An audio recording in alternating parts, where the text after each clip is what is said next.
শুরু হলো রায়ের নতুন জীবন। সম্পূর্ণ জানতে হলে ভিডিওতে একটি লাইক করে দেখতে থাকো। বিটিজোড়া ধারাবাহিকের নতুন প্রমোতে ইতিমধ্যেই দেখা গিয়েছে যেটা রায় ডিভোর্স চাইছে অনির্বাণের কাছ থেকে। সে অনির্বাণ থেকে মুক্তি পেতে চায়।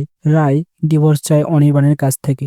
এরপর দেখা যায় কোয়েল এবং নীলু, সে তো খুব খুশি হয়ে যায় তারা দুজনে যে তাদের প্ল্যান সাকসেসফুল। রায়ের জীবনটা শেষ করে দিতে পেরেছে, কিন্তু আদতেও তা নয়।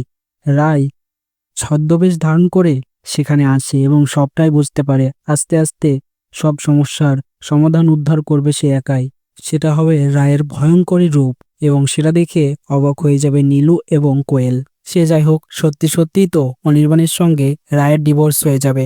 তো ডিভোর্স হয়ে যাওয়ার পর রায়ের জীবন শুরু হবে নতুনভাবে। রায়ের নতুন জীবন শুরু। সেখানে দেখা যাবে এমনটা যে রায় হয়তো অন্য কাউকে বিয়ে করে নিতে পারে, বা অন্য কোনো নায়ক রায়ের জীবনে এন্ট নিতে পারে। রায়ের নতুন জীবন শুরু হয়ে যাবে। তো রায়ের নতুন জীবন শুরু হলে তোমাদের কেমন লাগবে তাও অবশ্যই কমেন্টসে জানিয়ে এখনই সাবস্ক্রাইব করে নাও আমাদের ইউটিউব চ্যানেল। ধন্যবাদ।